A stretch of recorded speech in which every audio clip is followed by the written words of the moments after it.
watching the battle, yeah. Say what you want about me, yeah, but I'm a living in the green world, and I need the air to breathe. Some will say you gotta get your kicks by removing love from a natural trip. But metal will rust and money will burn, yeah. And on the final page I ask, were you living in the green world? And did you give some in return?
Thanks everyone for coming out today.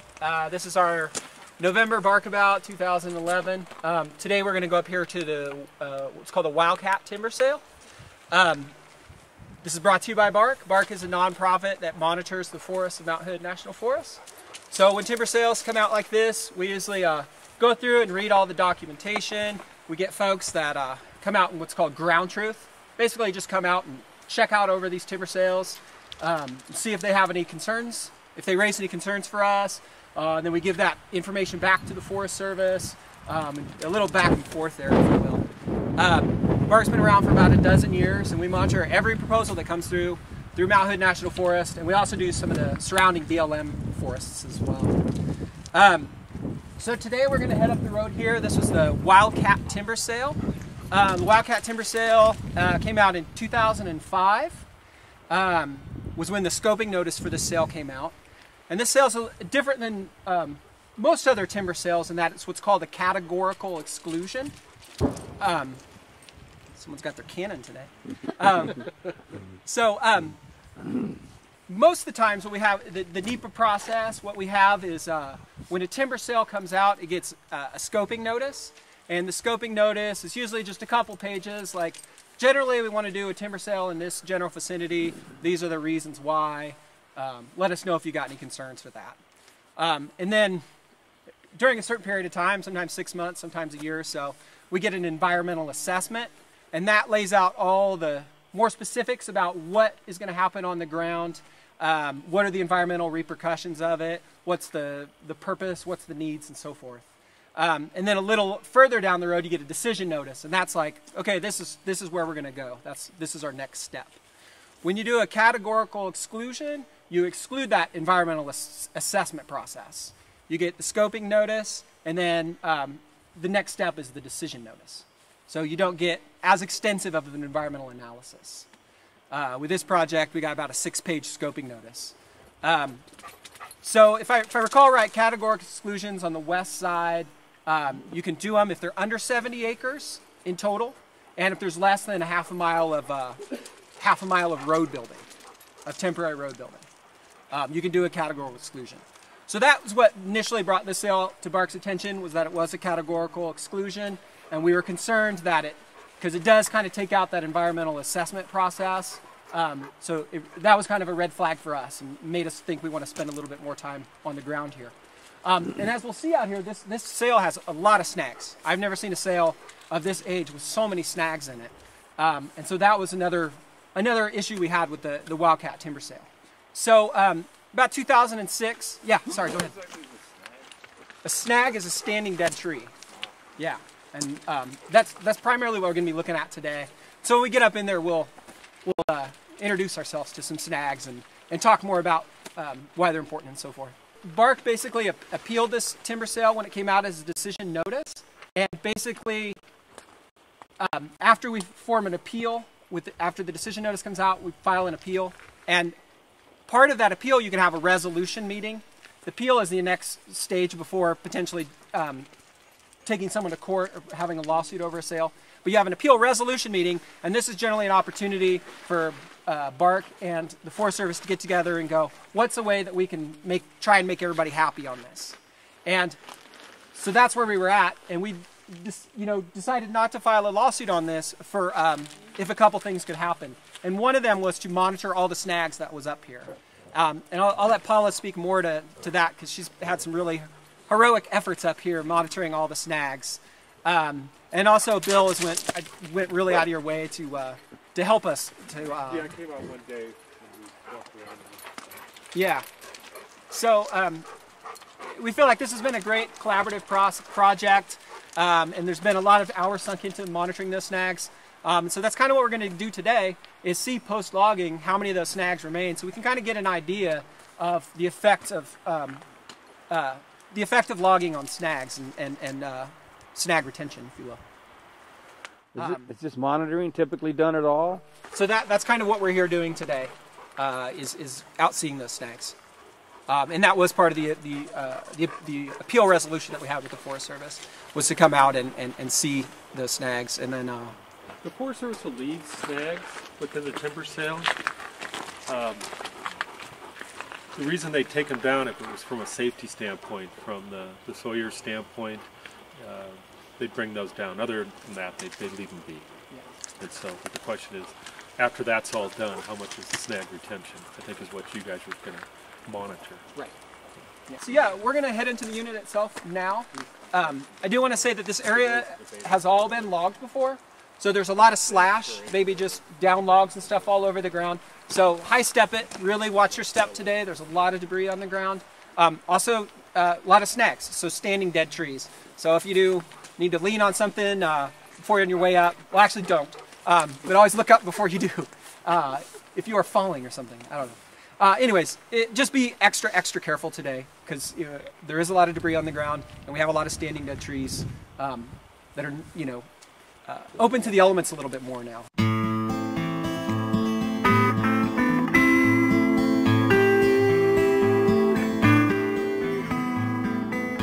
In a forest canyon, I thought to myself, this ain't the way we should treat our world. No, no, no, no, no.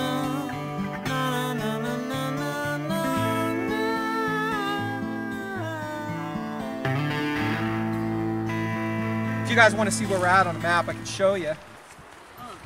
We are in the Zigzag Ranger District. If I can read a map upside down, I might try and help you out there. So I'll show the camera first as I explain this, and I can pass this around. But you'll see on the map there's Sandy, and then down below there's Estacada. And if you kind of continue east in there, let's see if I can find it. It's Forest Service Road 36. Sorry, I've drawn on my map a little bit. And then 36, you keep going up and you'll end up in the National Forest land. A lot of that, you guys were seeing all those old clear cuts and stuff like that. That's all this private land here in the white. And then when we started seeing trees again, that's pretty much when you enter National Forest land. And we went up 36, and we're right up here up 2609, this little road right here. So we're kind of just halfway in between Highway 224 that goes out to Estacada and Highway 26 that takes you up to Sandy, Oregon. Pretty close to the wilderness there. Yeah. We are, maybe a mile, 2 miles away from the Salmon Huckleberry Wilderness. What's this road looks like? Yeah. This is also a Google satellite image of the timber sale, and actually we parked right in here. So this is actually the unit right here.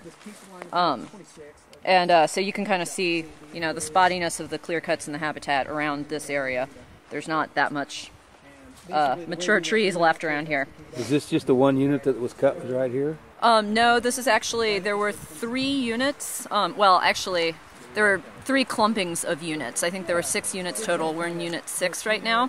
The whole sale was 70 acres, and I think this one's around 25. It doesn't actually say in the documentation exactly how much this is, but there's a bigger one right down the road that we came up on, and then another one right off of that.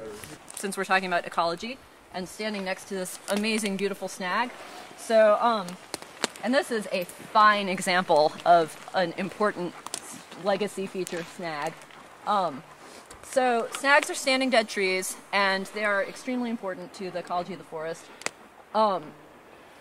Standing dead trees and trees that have fallen over and are down wood on the ground are probably the most important habitat as far as trees go. They serve many more functions than a standing living tree, and all kinds of different species use these snags as their homes.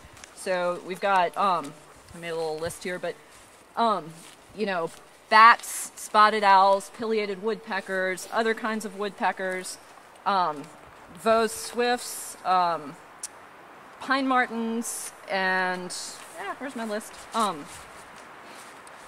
Some ducks, flycatchers, flying squirrels, fishers, martins, all use snags, and also at, you know, various stages of decay, especially when it becomes downwood after they've fallen over, salamanders as well, and amphibians. And so they're really important components of wildlife in the forest. And so far, because of past management, there are really way too few of them, generally speaking. So especially big snags like this have become more and more rare across the forest.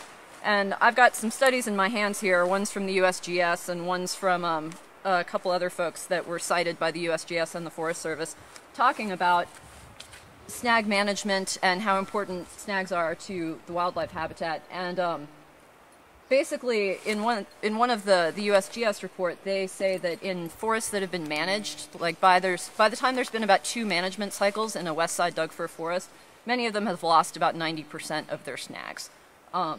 So, you know, it's a pretty big deal as far as all of these species that absolutely need these wildlife habitats often don't have them in managed forests. And so considering that there is a very, very small portion of the forest that is left as old growth compared to historic conditions, or that has been unmanaged, you're talking about a widespread, large-scale problem across the entire forest of there's not enough wildlife habitat like this to go around.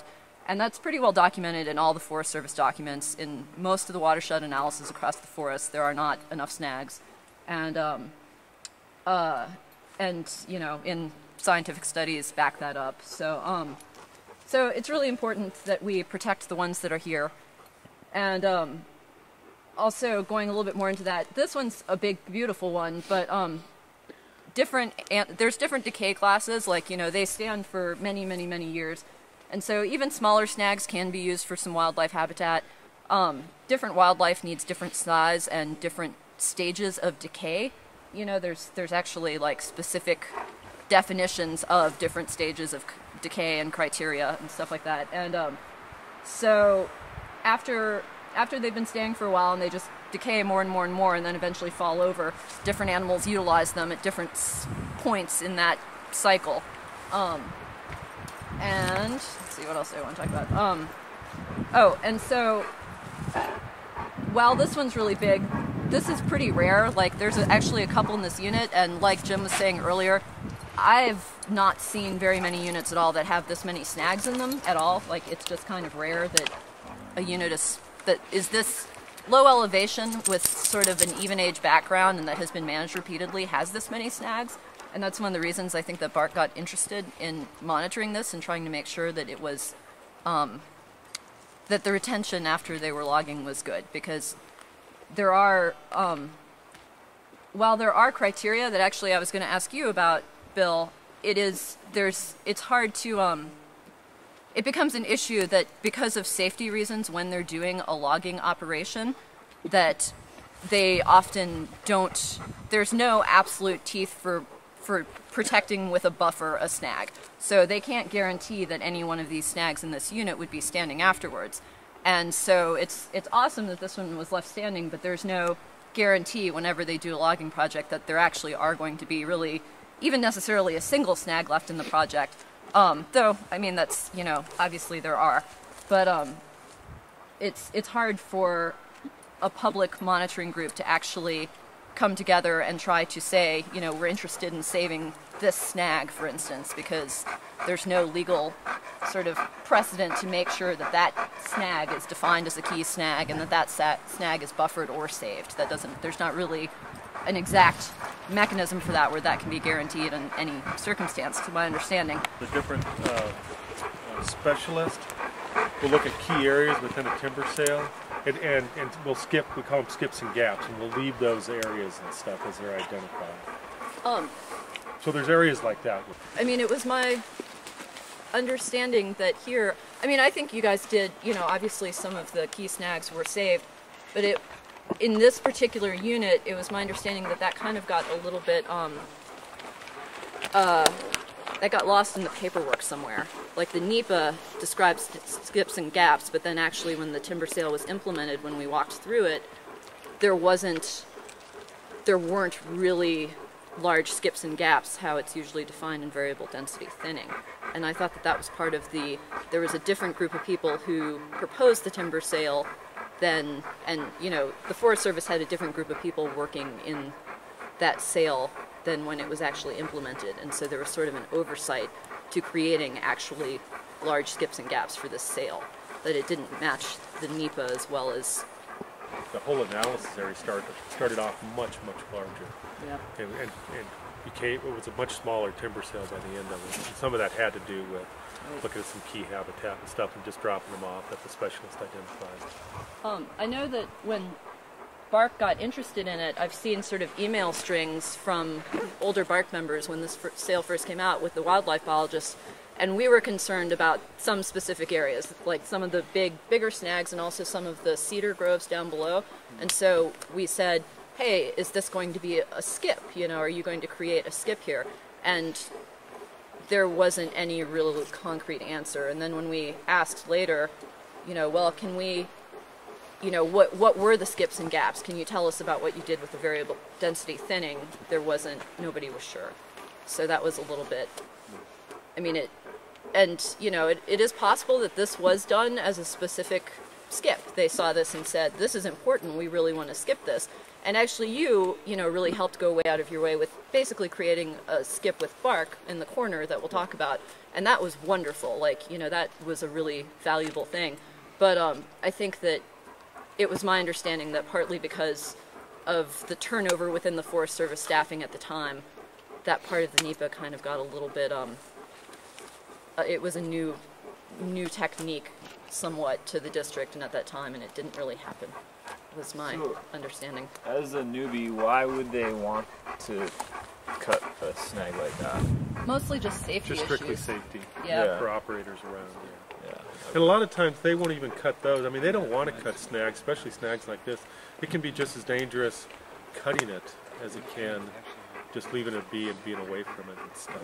So a lot of times they don't just want to. Obviously, how did they select the ones that they took out of here? I mean, they left quite a few. And Well, it's up to the individual sawyer from a safety standpoint. And they're looking at the trees and how they're going to fell the tree, and if it's going to hit a snag or something. were they just a certain percentage that they were allowed to take, or? No, it's strictly, like you said, it's from a safety standpoint. We want to work with the loggers to leave as much retention as possible of the snags. And like I said, they don't want to take them down either because it's more work for them. They need to cut it down and take time. So it's strictly from a safety standpoint. Oh, but I meant like the non-snag ones here too. Oh, through that.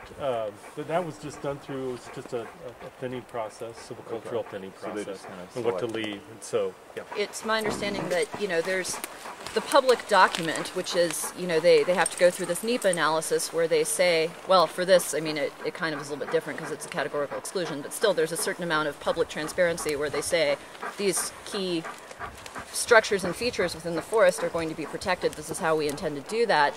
And then, but what is interesting is that when they actually come out here and market, it's contracted out to somebody else.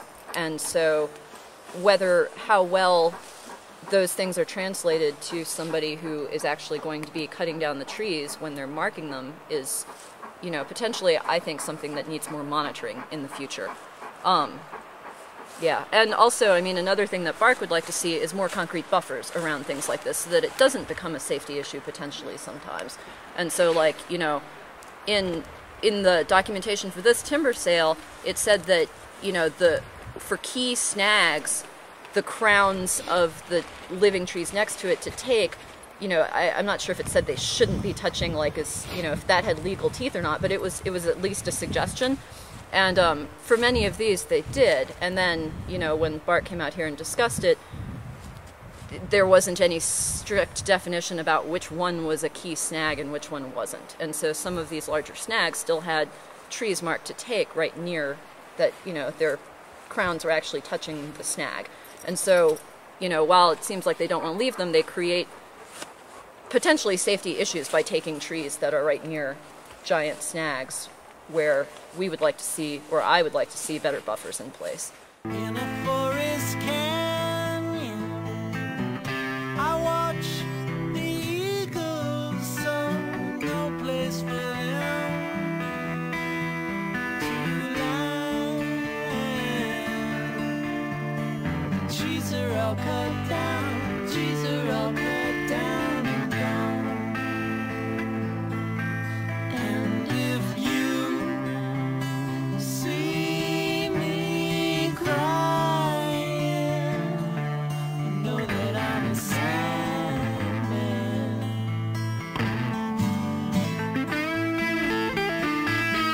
And if you see me crying, you know that I've had it long.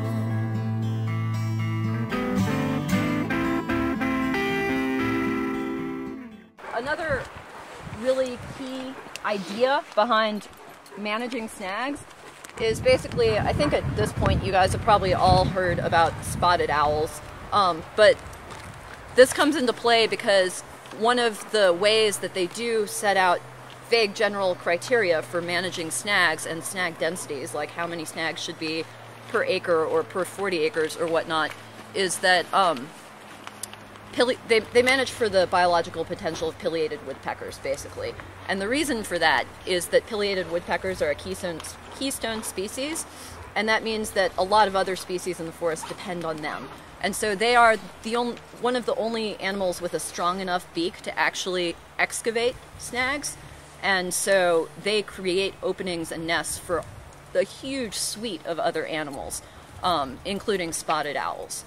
And so the current ways that I tried to I've studied it as much as I can. Maybe Bill, you might know something about this too in a minute, but to my understanding, snags are managed across a landscape level at, varying from forest and ranger district about, what that size is, to 40 to 60% of the biological potential of the pileated woodpecker.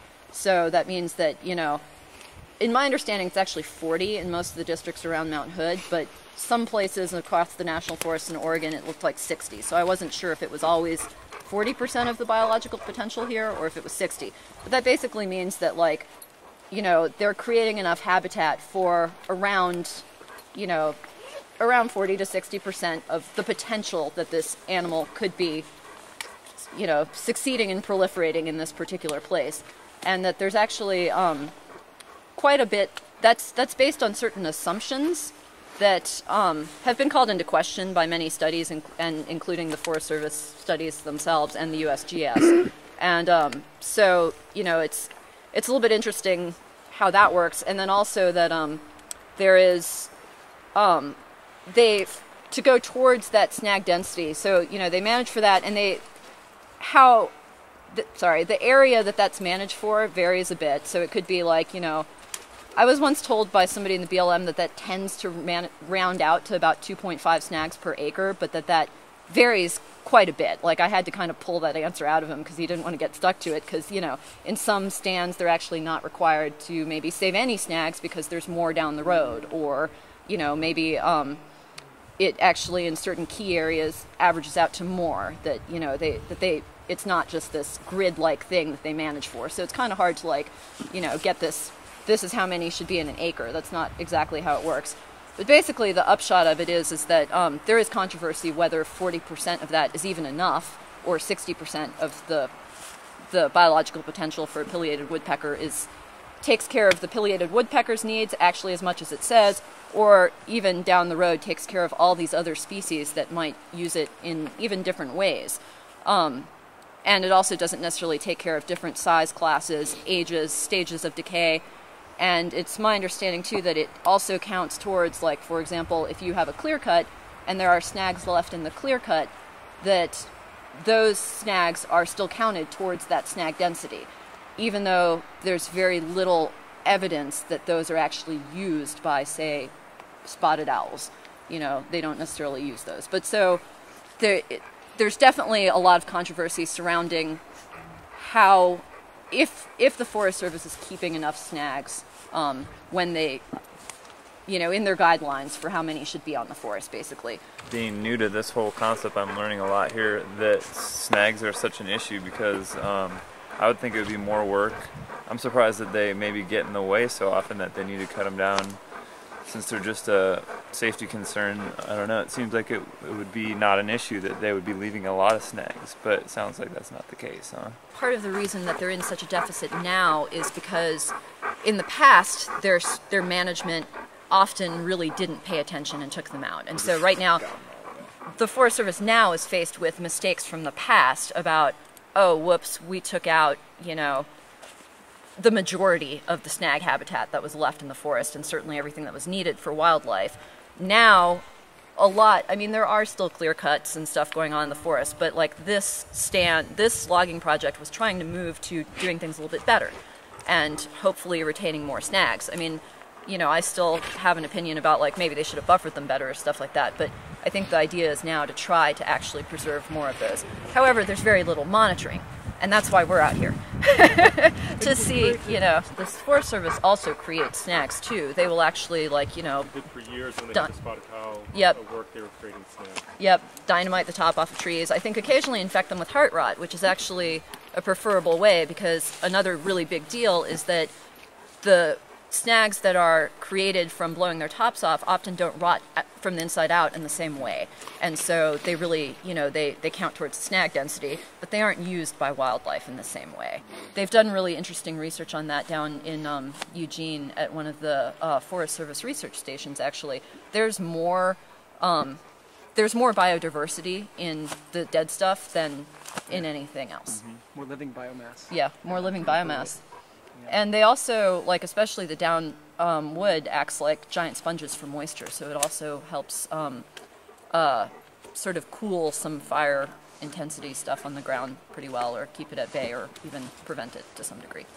So it's said pretty often that the ecological importance of a tree is highest right after it dies, and then it's kind of like a bell curve. It's like its importance to all the wildlife and ecology in the forest just gains and gains up until it dies, and then it kind of slowly goes back down. So it's really, really important. I'm going to give you guys the general game plan, and then we're going to get to our spot and carry out our specific game plan more. So what we're going to do is we're going to kind of walk that way as best we can. There's sort of a little trail of sorts, and then we're going to be doing a snag monitoring project today. So we're going to break up into groups, and we're going to be sort of walking up these specific transects that we create, if you will, this line, and our individual groups are going to be counting snags. And so we're going to be taking pictures of them, taking GPS coordinates, marking them so that nobody double counts them, and recording them, and then reporting back as a big group at the end of the day. Before we split off into groups, we're actually going to be doing that together as a demo in one giant group, and then I'll go into detail again about exactly how we're going to be doing all this once we get out there.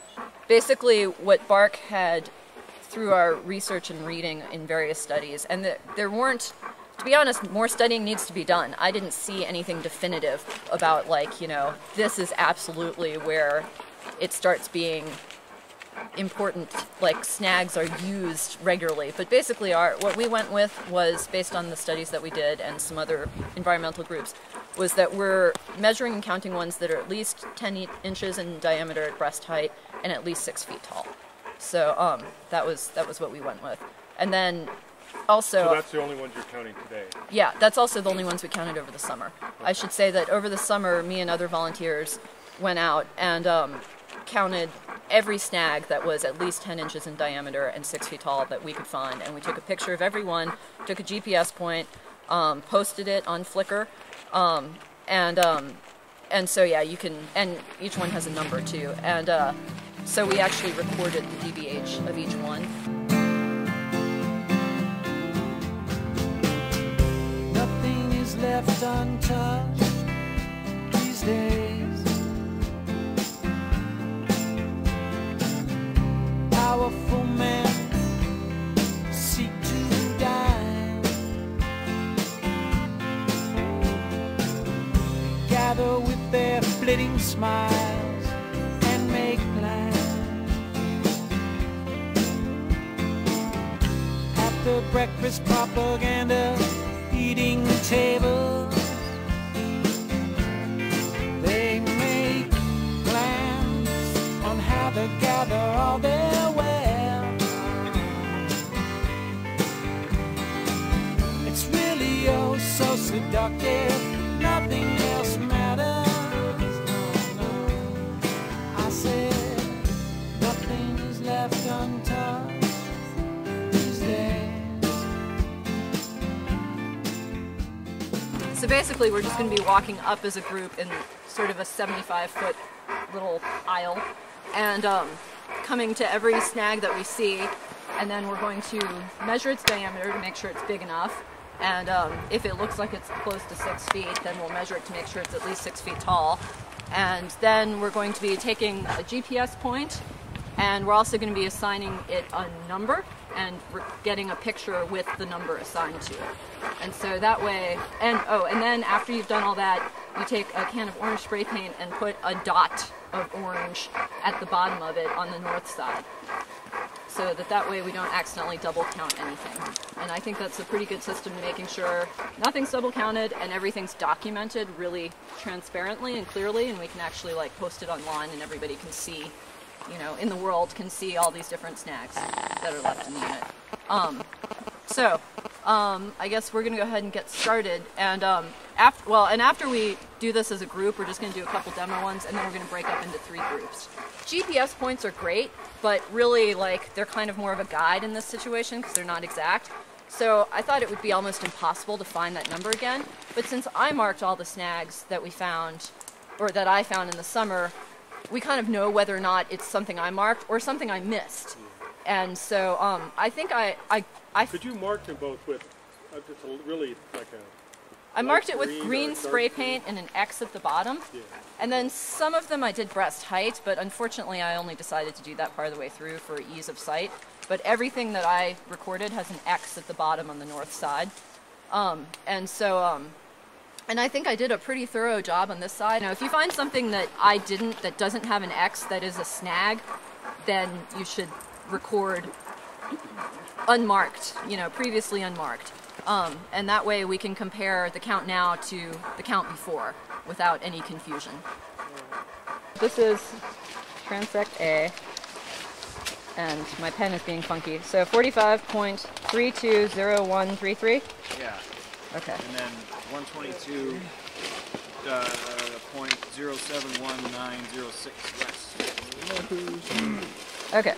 So, and this is, let's, do we have a, so this is tree A1, and somebody with a tape measure, why don't you give that out to somebody who wants to measure the, the diameter at breast height. You always, for any tree that you're measuring at breast height, you stand on the uphill side, and you do 4.5 feet from the ground up. That's considered diameter at breast height. And then you can measure your way around the snag.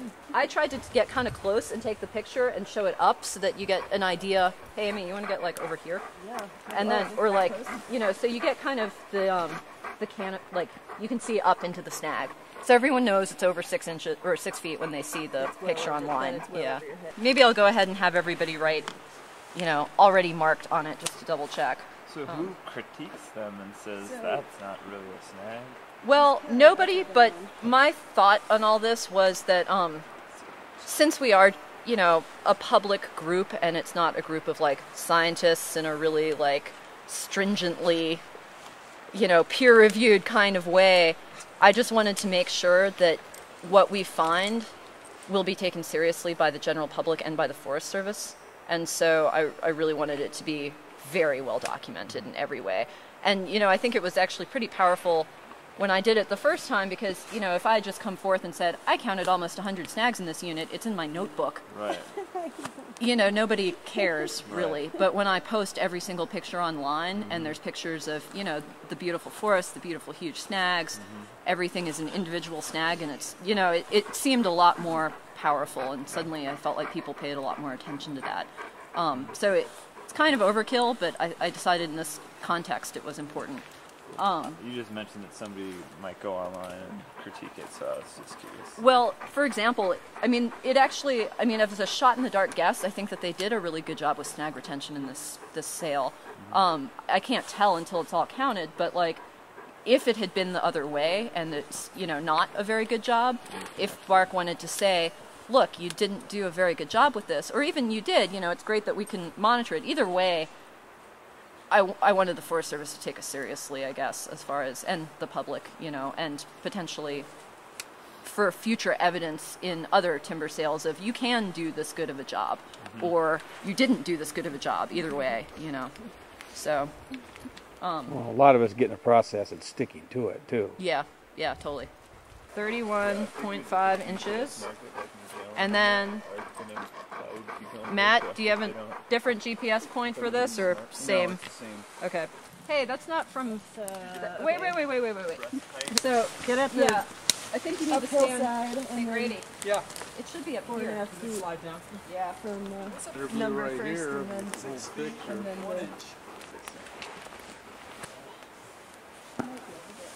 the top. Sure. Originally, when Bart got concerned about the sale, they were interested in this little area as well because you can see, like, you know, there's quite a few snags up around here. There's kind of a little pocket of very old, very nice snags, and there's a lot of down wood. And actually, even the forest floor kind of has certain characteristics that tend to come up in older forests and are also necessary for wildlife habitat for different forest creatures. And so we were particularly concerned that this area of snags was going to get kind of decimated, especially because some of them are sort of safety hazards if you start like taking trees around them. Yeah, that one. Well, that one's almost completely burnt out. I won't stand under that one. But I don't even know how a couple of those up there are still standing up. But so we were concerned about it, and we were kind of told, well, sorry, we'll just do our best at first. And then actually, right before, you know, when we were coming out here to discuss our monitoring plans and everything else, about a month before 3 weeks before before it actually got logged, Alex was out here, the ED of Bark, and him and Bill discussed trying to buffer this area a little bit more and actually, like, you know, trying to preserve some of this a little bit better. And so actually Bill was instrumental, and thank you very much, in, you know, getting some of this saved, basically. There's a lot of pink with black spray paint over it, and that was trees that were originally marked to take, but then Bill talked to the purchaser of the timber sale and said, hey, you know, Bark has concerns about this. Would you be willing to work on it and take these trees out and replace them with volume somewhere else in the unit? And so they did. And so I think this area actually looks great. Like, this pocket, at least, you know, is pretty well preserved. They just left a couple trees to take up there and managed to, I think, not, you know, they didn't roll over the dead wood and they didn't knock over any snags. Because our original concern is if you get ground equipment coming over all this down wood, it's just going to get destroyed. And so, not to mention the snags knocked down or needed to take down or whatever. So that was great. So total props to Bill. Thank you. Okay, next snag. Nothing is left untouched these days. Our riches are so thin these days, and they're easily lost, so paranoia sets in. We must have more and more and more to win the game.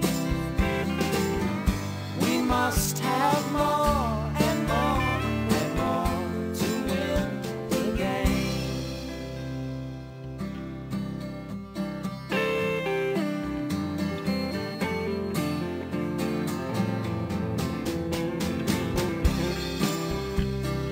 You see that? There was a forest last summer when we went driving on this road, wasn't there? Honey, check this out. Looks like they just mowed it over, like with a lawnmower. There's something evil going on here. Don't let the kids see that. Use is this down the road. Well, so I guess it serves several functions as far as mostly I think that it is a good public tool for really how some of the most ecologically important features of our forests are being managed by the Forest Service. So like, you know, are they being adequately managed, or are they slowly being wiped out piece by piece over and over in these managed areas? Like, you know, are they managing to retain enough to not only cover their own guidelines, but do those guidelines even work? And so until somebody actually knows how many snags are out there in these units when they're done logging them, there's really no starting point to even answer that question. So I think that's a really big deal for that. I guess potentially even in a litigation kind of way in the future, if there are timber sales that we have really extreme concerns about the snag management in, it could maybe be a small piece of evidence in, no, you really do need to manage these things better, because, you know, like, you know, for instance, in this one, we don't really know how many they've kept, you know, overall until we finish this portion of the project.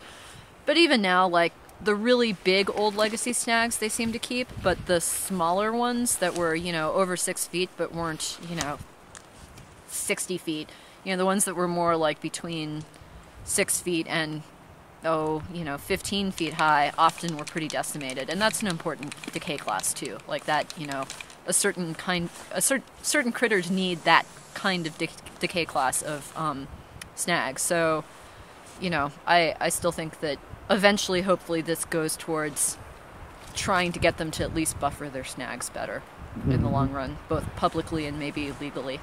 No, it kind of inferred from what you said that managed, like, you know, they might come back down in here in a few more years and cut some more. Absolutely. I mean, we are in matrix land, and so this is managed as timberland. And I mean, the other piece of this is, even if they do pretty good snag retention in this stand, we don't know what they're doing in a lot of other stands. I mean, this stand also has a lot more trees left than some of the other places that they log. So, you know, if the logging is a little bit more intense, which, yes, they do over and over in these areas, then we're not sure what's going to happen with that. Right. So, you know, in a few years when they come back to log some of this again, a lot of these standing snags will still be here then. Yeah. Yep. And so hopefully they'll survive another round of logging. To go on what you were saying too, I mean, it looks right now like this sale has a pretty decent snag retention. And most often when we see timber sales like this, they take out the snags. Like, all the snags are just, you know, lost. I mean, like you were saying earlier, there's no guarantees that they'll be preserved or what have you. So usually they're just felled as a safety precaution. But whatever's happened here shows that they can retain the majority of the snags in the unit. I mean, we should wait until we get the numbers, but that's what it appears like, is that they can do a good job of retaining snags. So I think a big part of this work will be like, you know, look, we know that you can maintain most of the snags in an area, And this project, you know, if it does come back, that they did a really good job of retaining snags, we can use that to like basically set the bar. You know, yeah, you can retain 70% of the snags or whatever we come up with in the end. You know, when they talk about needing more light or more forest space or to open up the canopy, it's like, you know, there's different sized trees, there's some nice down wood. I just don't see why they needed to come in here in the first place, you know. I just think that that's kind of sad, but... And there's Charlie next to that silver fir, which now is kind of, you know, on its lonesome, sort of decimated. And that was just a really cool little tiny bird nest that we found off on the ground. So yeah, these are all on the internet. Yeah, well lit. Yeah, beautiful, huh? Not as well lit as it's going to be now, but... Well, and I mean, it's a whole different kind of, like, now... I mean, having natural forest openings is entirely different than a situation where you've managed it and you've completely changed the microclimate, you've completely, you know, sort of slaughtered the shrubs and herbaceous layer and done not such a great number on the diversity of plants going on. And so yeah, it's just a totally different thing. Drying it out and leaving mostly the same age trees is way different than coming into something where it's a lot more ecologically diverse and has uneven ages and different size canopy gaps all over the place. What's the significance of the 10 inches and 6 feet? Is that just arbitrary, or? It's not totally arbitrary. I mean, it was a hard cutoff to make because, of course, in nature, like, there's a gradient. There's not this, like, pileated woodpeckers don't go, oh, wait, you're 9 3/4 inches. I'm not going to use you, you know? Like, but basically, that seemed like a conservative estimate of what is biologically useful. So that, you know, definitely when something is 10 inches, it's not controversial that that does get used by wildlife. And the same thing with 6 feet. And so but I mean, that there's not a ton of evidence to back that up. Like, we looked through scientific studies and we also cross-referenced with, like, what the Forest Service manages for and also what other environmental organizations have sort of, you know, done in their research and litigated on behalf of. And so that's what we picked. We picked the conservative estimate. It would be pretty easy to argue that you could go down to 8 inches in diameter for being biologically useful too, but we decided to go with the bigger to be so more we conservative. means bark. This isn't anything, nothing established by the Forest Service. Right, correct. And again, like, more studies need to be done. Like, there's just not enough scientific information out there to really know for sure. I mean, even for the pileated woodpeckers, which do tend to like the bigger ones, there's still a lot of controversy about what exactly they use and how much and what they need and stuff like that. So, I mean, it was somewhat arbitrary, but it was based on the best research we could find. And it was kind of a conservative... Right. Well, like we were saying, they're going to be maybe coming in here again in the future and doing some more logging, and you've got all this data, you'll know if that 10 inch held up. Yeah. Yeah, totally. And that's the other thing too, is the smaller they are, the more they fall down. So, like, if you try managing for 6 and 8 inch snags, you're not going to end up with a lot after a few windstorms. See some of these really big trees that are marked to take? There was a whole slew of those that, the black spray paint, it had been pink. And they just, at the last minute before they logged it, like a week before everything was finalized and like they came back through and did their final marking, they changed their mind and took them out. And so, I mean, I don't know if that was partly because so much attention was suddenly being focused on, you know, all of these pictures were on the internet about, look, they're taking, you know, a dozen over 30-inch diameter trees and 40-inch diameter trees. Or if they just caught their mistake. But then even if they genuinely caught their mistake, it's a little bit...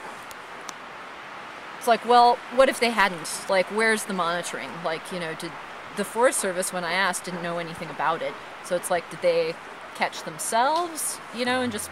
Like, even if it's a totally honest mistake, they could have kept making it. You know, there's no good check to make sure that the timber cruisers have accurately reflected the NEPA that is put forth in the beginning of the project. You know, supposedly they come and walk through a little bit, but it's a very cursory operation that is done from the Forest Service to double check that the contractors who are marking the timber, who are also the same people who are going to cut it, really have done it correctly, which is a big deal. So what you're saying is this black was marked to cut, and now then it was unmarked. Yep, right before it got logged. The whole time I was coming out here, I came out here more than half a dozen times, and it was always marked to cut. And then the last time I came out here, when they had come through, then it was finally they had changed their mind and it was on black. The other thing that I thought was really interesting when I was coming out here, and we raised this issue with the Forest Service and with Bill, and he didn't know, and also there was a new timber sale guy, silviculturalist, who came out with Bill, and he didn't know either because he was also brand new. But on several snags, and some of them were the biggest, what I would imagine would be key legacy snags, giant, huge, old growth snags that were in great shape, and the crowns of the nearby trees were touching those to take. Some of them were literally, 4-inch diameter, some of them even less, 3.5, 4-inch diameter, 6-inch, tiny trees. And so we kept asking, why are those marked to take? They don't even want those. It's not useful for their timber operation. Like, there's no reason for them to take these trees. And so I said, are they allowed to do that just to get their average down? Like, can they, because it's an average diameter that they're supposed to be taking out of here. So I'm like, are they even going to take these? Like, is this really just a strategy so that they can say, oh yeah, we've marked to cut a 16-inch diameter overall or a 20-inch diameter overall? And nobody knew the answer to that question. And so I think that might be allowable, that they can just take, mark trees that they don't even necessarily plan on taking, that aren't useful timber, so that they can take some bigger trees than they normally would if they were actually marking the reasonable trees that are supposed to be part of the timber sale. In order to bump their stats up or down. Right, exactly. And some of those trees were left, the little tiny ones that, they're still here. We're not doing a wildlife study, so we don't actually know, if those snag densities are even good enough, but at least for following, sort of management practices that allow for as many as possible. Definitely, arguments for properly buffering legacy snags. Even if they did decent retention, I think I touched on this earlier, but a lot of the older, smaller legacy stands, which are really valuable in that age class and size class is necessary for some critters, were pretty obliterated. So, there's definitely things that we can take from this that are useful in terms of what's happening in other timber sales on the ground with snags, and trying to be like, we know you can do these things around these areas, we'd like to see buffers of this, we'd like to see this management practice, stuff like that. It's possible that you'll be able to get a sense of the retention rate, at least in the area that we did, compared to what you got before. Right. But, we did see a few that you hadn't marked previously, so it's possible that, there's obviously going to be some error, but, it would be good, I think, if nothing else, good information for the Forest Service to show, like, hey, in the area we surveyed, we saw 80% retention rate or something like that. It's also just in a broader context, sort of taking it out of just snags for a second and looking at, snags are, it's important partly because this is on such a large scale on all national forests, right? Like, a very small percentage of any national forest is protected in the sense of it being wilderness. And so most of it is open to timber harvest, and much of it, what's the percentage that's actually managed for timber harvest on Mount Hood? It's huge. I think it's like 35%, or what's in an allocation called matrix, which is where logging is the prime motif. But even other allegations like late successional reserves, you can still get in there and log if you're augmenting the stand towards old growth. So anything outside of wilderness is basically open to logging. There's just different allocations get different protections and so forth, and different reasons why it would be logged. What's the allocation of Wildcat? Is this considered matrix? Yeah, it's matrix. It's C1, which means timber emphasis. Yeah. So yeah.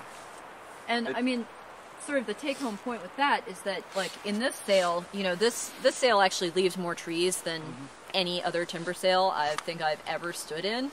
But one thing to keep in mind with that is that there's still, really they don't know the effects of a lot of stuff. There has been completely insufficient monitoring and often lazy science in the past, and you know, some of that continues to this day. And so, like, you know, they've torn up the forest floor pretty bad. The snag retention here seems better than usual, but you know, there's just so many unknowns, and it's kind of like this giant mass scale experiment with our national forests that, you know, in the 1960s, 1970s, they were still saying that clear cuts were a great idea, and like that was the science at the time, was like, you know, kind of based on assumptions that weren't quantitatively proven. And then when people started really going into forests and being like, oh, whoops, like this won't grow back, or whoops, this species is going extinct in this area, or whoops, we suddenly, you know, have a small fraction of the salmon in our streams left, or whatnot. Like, we don't really know what the effects of all of this is, and as more studies come out, it just gets more and more controversial, really, because a lot of them are starting to say either, we really don't know, or maybe this isn't such a great idea.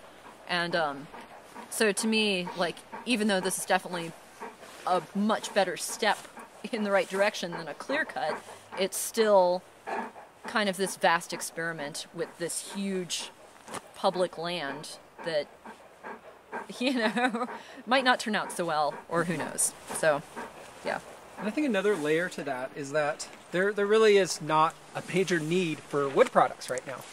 This sale went through the analysis in 2006. They logged it 5 years later. And we're seeing that all across the Mount Hood National Forest, that they're planning these timber sales, and they keep getting bigger each year. You know, we're up to 2,000 acres with the Jazz Timber Sale, which is the next big one looming. But they're largely just sitting on them. They're still auctioning them. A private company buys them. But since there's no market to sell them, they just sit on them. So what we have right now is we have 6,000 acres of timber sales out there, including another 2,000 acres for sale that's going to come out with an environmental assessment at any point in time. So there's massive amounts of acreage out there that are all destined to look like this. And I've seen some places. Last weekend I was up in Ledee Flats. Yeah. Fish Creek looks horrible. Sorry. But you know, I was up in Ledee Flats the other day, and there's a timber sale called No Whiskey, and you walk through the No Whiskey timber sale, and then you exit the No Whiskey timber sale, and you enter the No Gin timber sale, and you walk, you know, quarter mile or whatever, you exit the No Gin timber sale, you enter the Airstrip timber sale. There's like timber sale next to timber sale next to timber sale, and these have all been planned like 3 or 4 years apart. But what we're looking at is we're going to see a bump in the market, and everyone's going to be like, okay, let's get out and get our trees now. And it's going to have massive cumulative effects. Instead of having just little pockets like this of 20 acres here, 20 acres there, you're going to have this continuous, or this contiguous landscape that can all look like this. And as you can see, I mean, the earth is pretty torn up here.